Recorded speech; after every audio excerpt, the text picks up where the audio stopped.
this week, and as you know, this is for anybody who is afraid to fly, has a fear of flying, or knows somebody who's afraid to fly, or you just like to come and hang out with us and talk about aviation. And our goal is to help you change the way you think, as you know, because the difference between you being afraid to fly and someone sitting next to you who's not is the quality and the content of what you're thinking about. Tonight's show, we're going to talk about, we have a poll question coming up. Dieter's going to talk a little bit about air rage, and we're going to talk about examples that we might have had. And we got Eric coming up with one thing in the aviation news there. We encourage you, if you haven't been, join our Fearless Flight Birds of a Feather group and on Facebook. Here's the link on the screen there, and be sure to get over there and sign up. Well, introduce yourself, and if you got any questions, you got a flight coming up or anything like that, make sure that you get signed up. We got a lot of good support over there, and when we get requests for that, we put you right in there as quick as possible. And our chief number one putter in the group there is Elaine. Elaine, you got any observations or anything to share about the Birds of the Feather? Just a lot of great mutual support. People are posting, they're asking questions, they're sharing success stories, they're discussing upcoming flights and asking for support and input from the group. So there's a lot going on. It's a real active community. If you haven't had a chance to sign up, please do so. I'm a moderator on the group and I chime in every now and again. And essentially it's just a great online gathering spot for fearful flyers and their supporters. Cool, cool. Okay, poll question for tonight is, are you flying over the holidays? If you are, leave us a remark in there. Oh, Eric, yeah, he'll be flying over the holidays for sure. I'm gonna get crazy. I'm actually flying over the holidays. And if you are, what's the one question you'd like answered that would make it better for you flying? So if you're flying over the holidays, what's the one question you would like answered? Or maybe you're not flying over the holidays because you're a little bit too afraid. So put that down there as well. So anyway, okay. So Dieter's been working on an air rage issue. Oh, no, not on an issue. Actually, he's going to talk about the subject here. So that's something that, you know, people speculated over the years with me that maybe it was the fearful flyers who were the ones that were raging over there. My experience has been just counter to that. People who are afraid to fly, they don't want any recognition at all. They want to just quietly go on and suffer in silence. So anyway, so what did you find out, Dieter? Well, and that is very, very true, because often, you know, fear of flying, aside from being an anxiety disorder, the underneath, you know, emotions, the secondary emotions are shame and embarrassment, and we don't want other people to know that we're afraid. However, and that's really something for me as a, you know, someone who's interested in not just the health and well-being of, you know, our physical bodies, but also as a therapist and counselor, our mental and emotional bodies. And one of the things that I've noticed, you know, definitely increase is those incidents of air rage. So let me just, I'm going to just run through the slides and make it a little easier for me. So the interesting thing is, what is air rage? And basically it's just any disruptive behavior that basically ranges from being snappy to a flight attendant or an agent at the gate or at the ticket counter, all the way down to refusing to sit down or brawling with another passenger, or even worse. And those are different forms. But the really important part is this: it's often related to intoxication. And alcohol is almost always a factor. Yep. And that that is really also true for people who are afraid to fly. And that's really, I'm just gonna for a moment stop the share here. And that's really what we wanna talk about a little bit today is if you're already nervous, anxious, worried, and you're already at 95 out of 100, or as our scale, we have a scale of 1 to 10. If you're already sitting at a 9, it may not take very much to get to 10. And at that point, yeah, it's anybody's guess how people react, and people do often become angry. So what I've been looking into is air rage gets a lot more attention than fear of flying for 2 reasons. One, and that's a saying I learned in English, the squeaky wheel gets the oil. So somebody who is outwardly abrasive, aggressive, loud, boisterous, they get the attention, they and so they also get media attention. And that often, now in the day and age of social media, gets out very quickly. And so that's one of the reasons that we want to cover it, because very, very often people who are afraid tend to then choose anger as a coping strategy. So we have, okay, so here's the next. Obviously, other drugs, medication, or otherwise can definitely be causes as well. And it's not just me who has noticed that over the last few years. It's also the International Air Transport Association, who is tracking all of that. They are also noticing that the data they have collected since 2007, that there has been a steady climb over the past 12 years. And so basically what they break it down to is that about every 1,000 flights currently, there is some kind of incident that they would classify as a form of air rage. And so obviously you see in 2016, it was more flights. So challenges, obviously, that not every airline submits the data, because airlines want to keep it quiet for PR reasons. So they only have data from 81 airlines and about just under a million flights, and that's actually, there's 100 million flights every year around there. So the more important thing is this: anger. We use anger as a form of self-defense. It's anger is a response to our fear, not the other way around. And the threat, just like fear of flying, can be perceived or real. It doesn't matter. And when fear is the primary emotion, we can find that even underneath the anger and the way it comes out. And obviously, if you're watching, maybe you can even, I see here Diane says yes.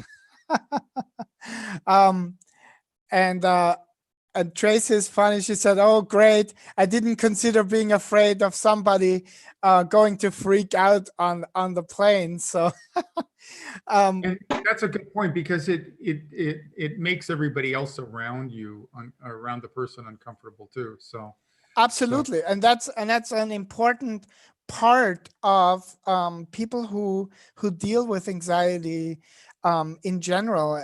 They tend to be a lot more sensitive to what's going on around them and picking things up and then internalizing them. So the really cool thing, and that's the kind of like the psychology nerd in me, is that all of our emotions, they're interconnected. And so one emotion tends to lead to another. And when we're afraid of someone, we could actually become angry that they made us afraid. So that's one way. And I have a couple of other examples that just kind of illustrate that when we're confused, we might feel anxious, that we don't know what to do, so the worry machine starts, for example. Another example is if I'm disgusted by someone's behavior, I might actually feel contempt for that person.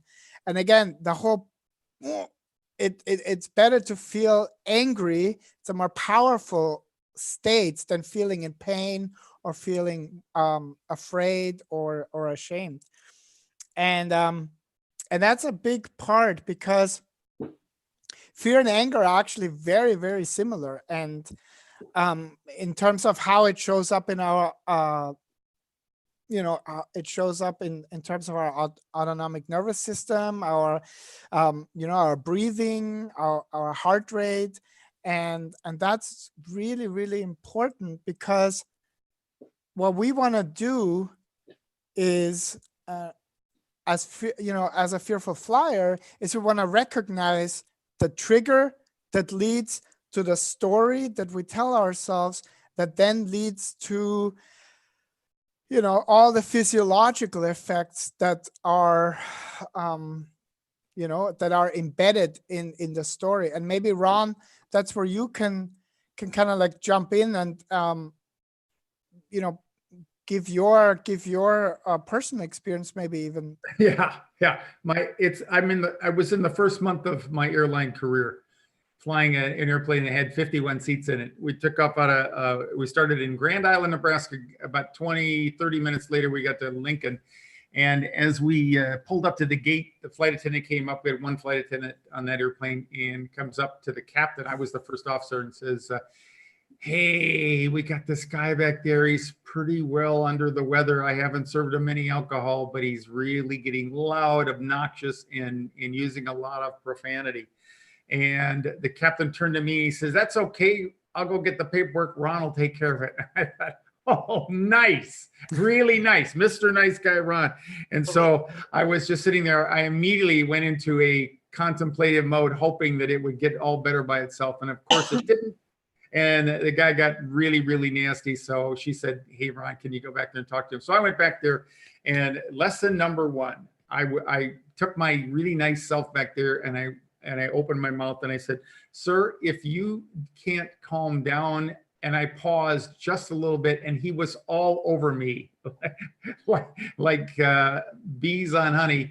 And he kind of ate my lunch there in the moment. And then I found some courage and some strength underneath that. And I said, we're going to have to, ask you to leave if you can't regain your composure. And so I went back up, and this is a lesson that I had reinforced another is never take your problem away from the gate. And so we were getting ready to push the captain, and she came up one more time just as we were shutting the door. And he said, that's it. We called security. They came up and took the fellow off. And so it's something we definitely don't like to see. I've actually witnessed crew members sometimes that I thought added to the problem. But in this day and age, with the seat pitch and the overbooking and the crowded flights and all that, you really got to take a cool pill before you get on there. And particularly if you're at the gate and your flight's canceled or delayed or something like that, be the person that the gate agent really looks to as an oasis in all the chaos there. I know it's hard, but you're gonna, you'll get more flies with honey than you will with vinegar.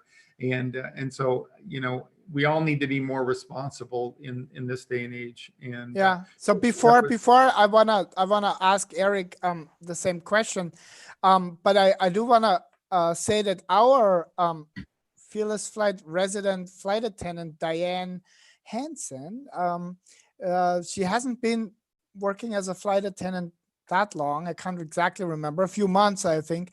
But I just asked her on the chat, and I said, hey, did you already have, to deal with an unruly passenger? And there was an emphatic yes right there. I think she's in her 7th month now, if I remember right. So, wow. Yeah, she's Diane. She's an old timer. Yeah. So, but it really is. And Jim Duke just relayed a story as well in the chat, where he said they had a lot of turbulence coming back on a recent flight, and somebody became quite unnerved by turbulence, and so he actually found himself in this role of talking that person down from the ledge, so to speak, which is super exciting. And we have heard that many times, that former fearful flyers end up in situations where they then become the person who has the calming influence. But before we hear anything about Diane said 6 months. Woohoo, you go, girl. I'll interrupt you guys for 2 seconds. Let me tell you what, six months in flight attendant time is way past break-in. Way past break-in. I mean that in the kindest sort of way. Yeah, it's like dog years. So what about you, Captain Eric? Any experiences? Like, I don't know, it's probably, and has it always been that you as the captain have the ultimate authority to decide whether to deplane somebody or not? Or well, it's answer E is correct. All of A through D, and you guys hit all the bullet points. And what I'll add is the statistics, as you are showing, have shown an increase. Ron mentioned seat pitch and density in the aircraft cabin is far and above now what it was even 10 years ago. I came back from a wedding in Chicago this weekend and was sitting on the aisle, and there was a person in the window, and there was an empty seat between us. And I thought I should take a picture of the empty seat on a non-revenue ticket. Coming out of Chicago, there's an empty seat between us. I thought, man, this can't be good. This is just bizarre. So there's that. Alcohol and drugs as a coping mechanism are certainly an issue. And I'm all about one of Ron's techniques. Whenever I've had a problem, and fortunately I haven't in the air, but I have on the ground, they generally present themselves on the ground before the doors close. And it's almost a sure thing that if they present themselves on the ground, when you shut the door on it, it'll get much worse. And so I'm the voice of calm and reason, but I pitch liberally on the ground, knowing that it will not get better in the air. And there was a last one. If, as you're saying, you as a captain, yes, that's true. You have a whole bunch of people to work with, but in the end, because there's liability issues, all kinds of other stuff issues.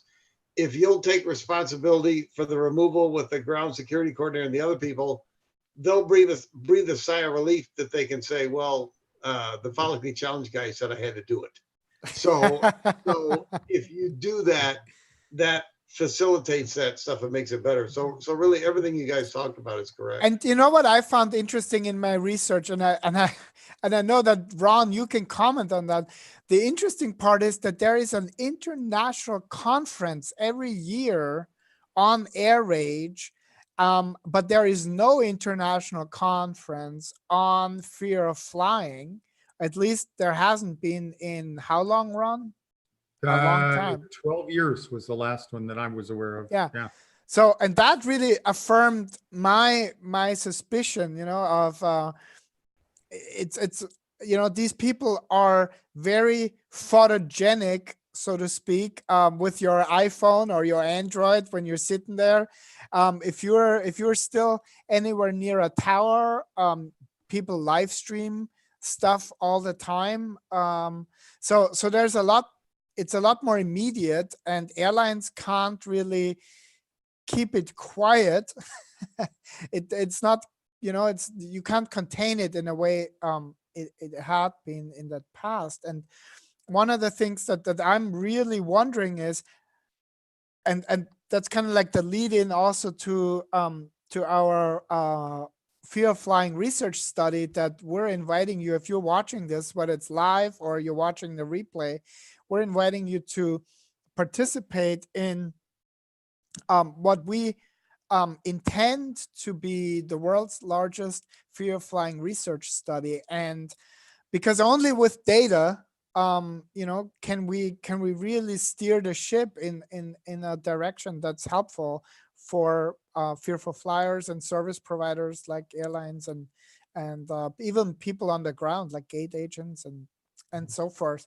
So I'm just gonna put up the link. If you, Ron, want to talk a little bit about the survey, just why should people We'll start working some of the data in there. But one of the things that right off the bat we ask demographically, what's your age and stuff, and so far it's about 60, just under 60%, I believe, of the people who are afraid to fly are between the ages of 20 and 50. I think we set 20 and 49, and the rest of them are above that, which is interesting. And still the average length of time that people are afraid before they start to work on it is around 10 years. So you can just compare that to where you are right now, but we'd love to have you go over here. We'd like to get it up to 500 people taking this as quickly as we can. One of the things we want to do is we want to leverage this and try to develop some affiliations with airlines. We have a former Fearful Flyer that Dieter and I were just talking with earlier today, and she has some leadership experience, and she's going to come on board and help us expand. We're trying to expand our reach. We're going to have a surprise coming out this week about a special coaching class that we're going to run here before the end of the year. So if you've been hanging out there and you need a little bit of help before you fly on Christmas or over the Christmas holidays, let us know, and we'll build this for you. I happened to notice, speaking of the birds of a feather, we have Sarah Hines. I'd like to welcome Sarah. She's a new member 3 hours ago. She says she's new to the group, and she just flew from DC to Jacksonville, Florida, and back. And she has another flight coming up from DC to Seattle. And she said she's been doing better with her flying, but takeoff, landing, and hitting turbulence still kicks up her anxiety disorder. Welcome to the group, Sarah, and welcome to Fear of Flying, because those are the three main areas for just about everybody. So what tips does anybody have for handling those? I'll welcome any of you if you're in the Birds of a Feather group to go in there and help Sarah out with what you do. Basically, we say, generally speaking, you want to learn more about takeoff, you want to learn more about turbulence, and you want to learn more about landing. And you want to find out, those are triggers. You want to find out what story you tell yourself and educate yourself out of that story. Because when you have no story to tell, you have no anxiety or no fear about that. So welcome again to Sarah, and I see Jim's already welcomed her in there. Walter's given his greetings, so go over there, say hi to Sarah, and if you got any pointers or anything like that, don't be stingy with them. Share them out there. So are you flying over the holidays is our poll question tonight. If you are doing that, what's one question that you would like to have the answer to that might help you? Do we have any takers in there yet, Peter? Yeah, I just wanted to hold on for a second. First of all, I want to welcome Walter. Walter, yep. So glad you can join us. I hope you're well. And I also want to follow up. Diane said, so Diane, our flight attendant here, said that usually it's the captain leaving it up to the flight attendants to make that call, knowing that obviously ultimately they are responsible, but leaving it up to the people regarding if somebody gets angry, if somebody gets unruly, whether Yeah. they should be deplaned or not. And yeah, so, that's what I would do. I would tell the flight attendants it's their call and we support them because they're the ones that have to deal with it. And actually, oftentimes I found that they because they're back there and they have a greater sense of empathy and compassion, they're more right in the problem. They tend to be more giving than not. And sometimes I've had to support them to say, don't sugarcoat it. If you're worried about that person now, it's not going to get any better when we leave the gate. So there is let me jump in for 2 seconds. Go ahead. She's exactly right. I didn't mean to misspeak. She's exactly right. I let them make the decision, but then I take responsibility for their decision. I don't jump into their deal with their people skills and ability to handle it. Mm-hmm. Yeah, that's it. So we do have one question, that is when the airports are so much busier over the holidays. How is it that all these checks are still being done on time? So or done, nothing gets skipped, so to speak, because it's so much busier. So that's one of the questions that we Well, got in. the airplane doesn't care what time of the year it is. It doesn't stop and celebrate Christmas. It's very lonely on Christmas Eve. No presents, no special attention. It just gets the special attention that it always gets. And that gets into maintenance. We have regular maintenance, and every time Eric flies, somebody's going to go down and walk around the airplane before he leaves the ground. And when they land, somebody's going to walk around and make sure that it's all still intact and there's no dents in it or anything. And then you've got varying levels. We have A checks, B checks, C checks, and D checks. A check is like a 15 man hours and a couple of people walking around the airplane, doing some special things, all the way up to a D check, which is when they pull it off the line. What would you say? Every 3-4 years, maybe, Eric, something like that. Yeah. And easy $1 million in cost to do a D check. And people often ask, how long, when do airlines recycle their airplanes? They basically do it when they get to too many D checks. It's like you and your used car, or your car, once it gets old, you make a decision, many of you, as to it costs more to maintain it than it does to make payments on a new one. And the airlines are much the same way. And when airlines go through hard times, cutting back like that, that's oftentimes a cleansing event for the airlines. They get rid of old, less efficient airplanes. And certainly when fuel prices climb up there, they get rid of the old fuel guzzlers. So the holidays do not bear in any way on the airline maintenance. It's always required. It's always required to comply with. And if Eric gets on the airplane, you can bet that it's safe to go on that thing.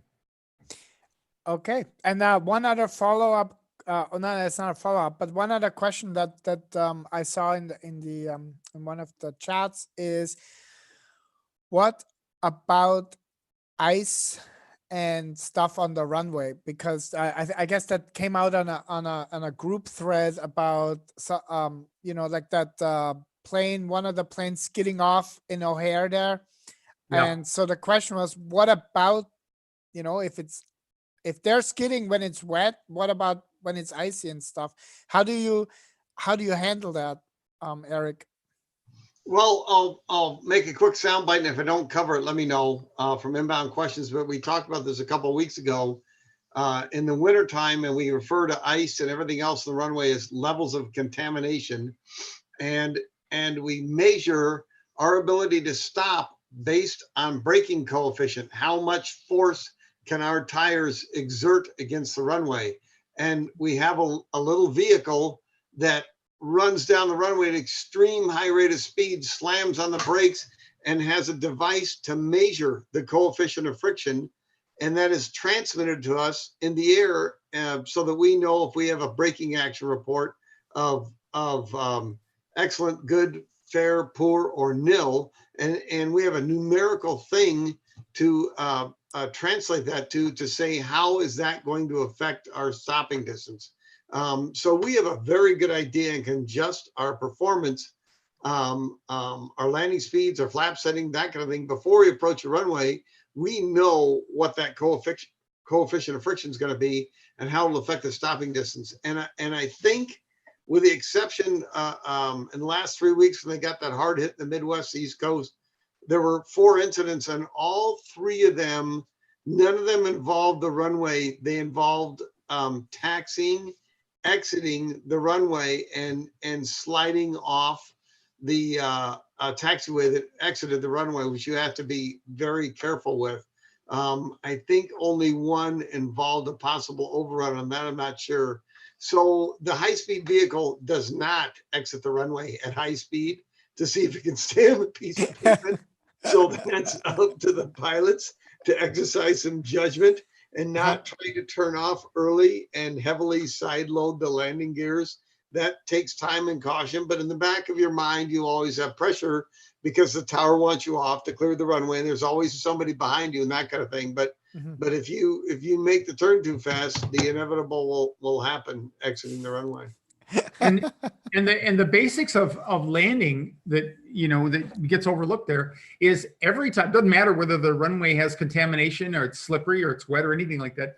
Whenever we take off from departure airport A and we're landing at destination airport B, we already have computed all of the necessary data to program how much we're going to weigh when we land, and that we have enough runway and braking and all that to stop. We have thrust reverse. That's the thing that makes you throws you forward when you touch down at your destination airport. We plan the landing distance without the use of reverse thrust, so that's a plus. And we have things like anti-skid and things like that, and it's all computed in before we ever take off. So there's two situations or scenarios that Eric that might affect what Eric was talking about. One is we know before we ever take off that it's forecast to be slippery or have some issues with stopping when we go. So that may require us to drop down the payload that we could carry so that our weight is lower. And what is it? A normal landing runway, we compute 60% extra, right, Eric? So we have to have our landing distance plus another 60% beyond that. So even that's another thing. Remember, we always err on the side of caution and conservatism. And so the other scenario is, one would be we know it's slippery before we take off. The other one would be the runway has been snowed upon or rained upon while we're en route. So now we'll get a notice, usually from our dispatchers through our inboard or in-flight fax system called ACARS, and they'll let us know that that's changed. And we'll have to do a new landing computation. And it might be that we need to go to another airport that you know, depending on our payload.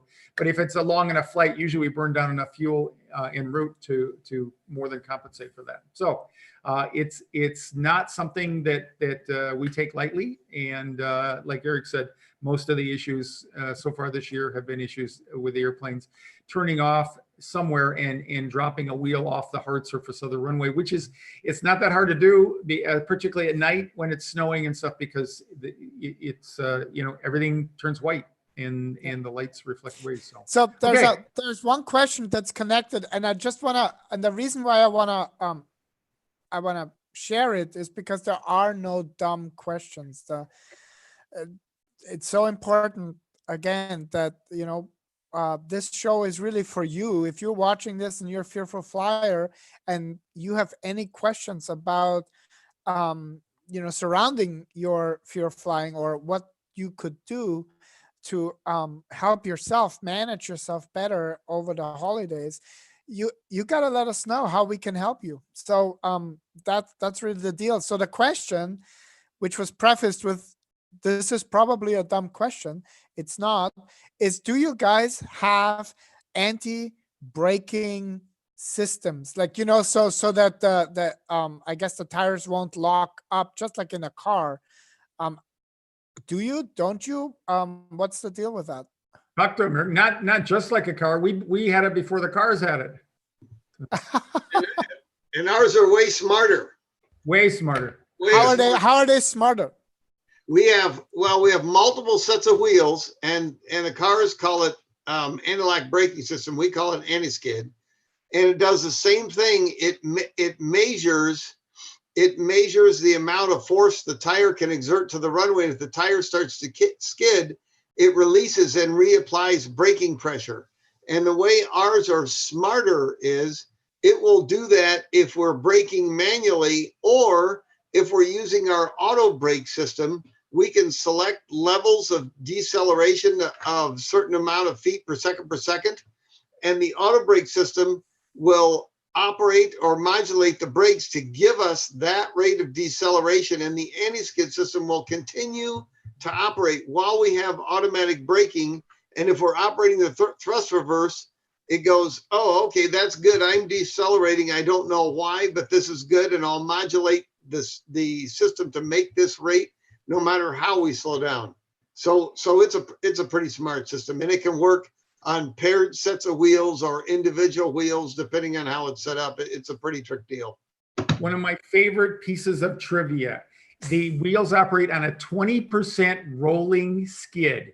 So it measures when the wheel is slipping like 20, whatever that means, 20% like said. So it's turning, but it's not turning within 20% of the way it should be or whatever. And then it automatically does the brake and reapplies it again. So it's very smart and works well and lasts a long time. So, Cool. all right. If we have any more questions, we may try and squeeze them in there. I want to keep going. We got an update that I want Eric to talk about. You all remember we had banner size crowds and we did matter of fact, we did a special show last April when Southwest had the incident with the tragedy where the lady lost her life sitting in the back there. So what's up on that, Eric? Small report today, but as Ron and I have talked about in the past, accidents lead to extremely thorough investigations by the companies involved, the FAA, and the National Transportation Safety Board. And if you talk to a real sharp old NTSB guy or FAA guy, they can point to specific accidents where new rules were put in place or new regulations requiring the airlines to do X, Y, and Z to prevent further disaster. And the whole NTSB report is not out, and I forget about when this was, but I think about a year and a half ago when Southwest had what we call an uncontained engine failure en route in the air over Pennsylvania. And the pilots handled it expertly, but tragically, part of the engine escaped what we call the cowl, punctured a window, and a passenger sitting there lost her life. And the pilots got it on the ground and no one else was injured, which was a stunning piece of airmanship. But the point of that is that the engines are designed so that if there's a failure of turbine blades or compressor blades or fan blades, if they come apart, it will be contained within the engine cowl or spat out the back. And this one escaped, and Ron will show you the side of the engine cowl. And the NTSB has recommended that Boeing do a redesign of parts of the engine cowl on the 737 NG series to be better reinforced against, as we described, an uncontained engine failure. He'll show you what it is. And inside, what you can't see in here is this in the engine. It's a long cylindrical part there with blades. The blades in the front, this is called the cold section, but even that, it gets up to 400 degrees from compression of the air there. But it's typically the colder section. And in the past, we've not had containment issues in that. And that's what happened on the Southwest airplane. They had a failure of the compressor blades up there, and one of them punctured that, and it bounced off, or some of the debris that it caused bounced off the window and broke it. We've always had a turbine protection in the back. Yeah, there it is. We've always had turbine protection in the back. So they're around the hot section of the engine where these turbine blades are very, very hot. They have a titanium ring around that so that if a blade should separate due to a failure of some sort, it bounces on that and it gets spit out the back of the engine. So now what they're doing, according to what Eric found out, is they're recommending that they put a shroud around the compressor section. And it makes sense to me because the changes in technology, now we've got huge compressor blades up there, and at the speeds they're operating, and in the event of fatigue that like this happened, and we still don't know exactly what caused that, but they're going to do that. So that's good news for down the road, and something you can look forward to. So, okay. Any other questions before we wrap this up, Peter? I don't know about questions, but I do want to share that Jim Duke said that sometimes he brings treats for the flight attendants. And, yeah. I'm sure they would be. Most of them, I can't speak for all flight attendants, but most of them, I'm sure, would be appreciative of, you taking a moment and acknowledging them. A moment of kindness and consideration can go a long way. Our favorite flight attendant, Diane, before she was a flight attendant, she taught me this. You get a bunch of Starbucks gift cards, $5 gift cards, and that flight attendant will follow you anywhere. So make sure you do that. And she would give them to the crew and to the flight attendants. And I think that's an excellent idea, particularly over Christmas. Okay, I have one question that Valerie, hey Valerie, snuck in there while we were talking, and I'm just gonna read it off, and then I'm gonna let you and Eric answer it. So here's the question: I know captains are experienced, ... But what happens when you get a green first officer? I know they land the plane, but does the captain know how new the first officer is? And does the captain know their faults? Or does the first officer know the captain's faults? Or do you just trust each other? Well, you guys actually flew together, so that's a great. I would say the answer to that is yes. Yeah.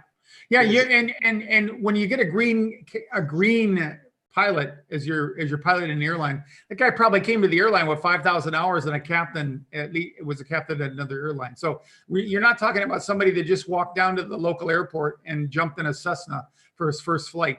You're talking about somebody that's at really the PhD level of piloting, and so they're very experienced. They've been around for a long time. And the only reason that I was in the left seat when I upgraded to captain, and the other people I flew with in the right seat, because I got there first typically.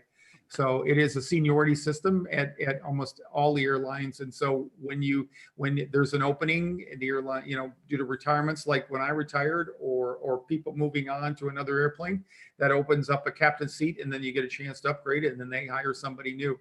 And we have some rules to protect that. When even though both pilots are very experienced, we don't put two new pilots together, like a new captain, even though he might have been with the airline for 10 years, and then he's upgraded over to the left seat to be captain. Particularly when weather is a factor, and we need alternate airports and things like that. Now you have to have an experienced person in that airplane. So you have to have an experienced first officer who's been in that airplane for a while longer. And so we don't pair people up like that and make them more vulnerable, so that they're all operating new there. So okay, can I just say in summary, there is a process in place that where that matching isn't just left up to chance, but there are just like an algorithm, that's at work here.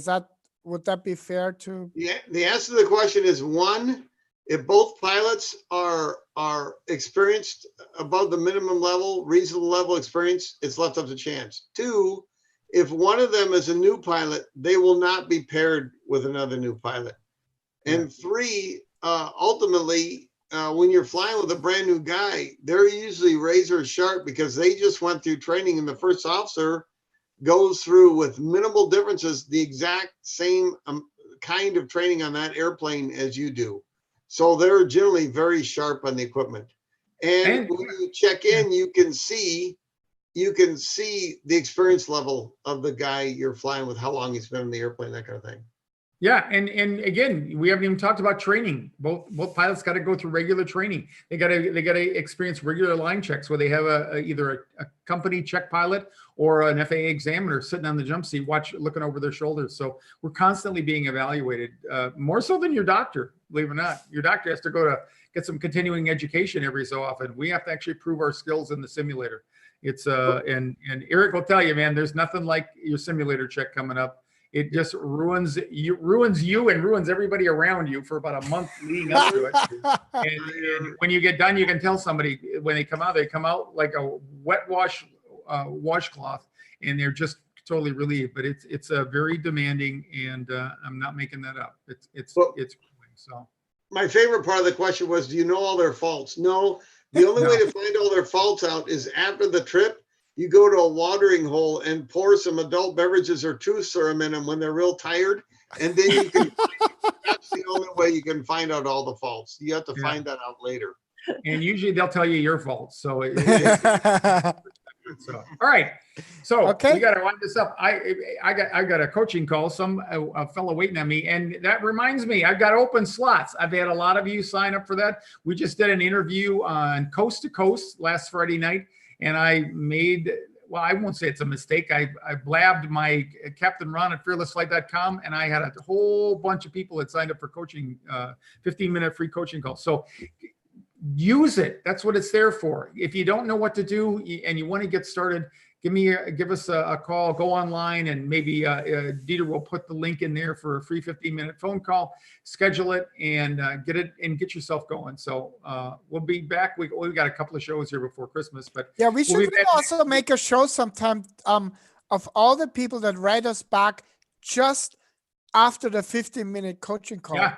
Right. Yeah. I mean, it's crazy to be honest. Oh my gosh. Yeah, it's great. Yeah. It's great. It's more fun than a barrel of monkeys for me. And anyway, hey, I want to acknowledge Elaine. Thanks for joining us again tonight. And Eric, of course, Dieter, and I'm Captain Ron. And we're out of here because I got to go do a coaching call. So again, next week, next Tuesday night. And we're glad to have you. Come on back and stay with us, stay connected, and come back to Fearless Flight. So have a great week, everybody. All right. Good night.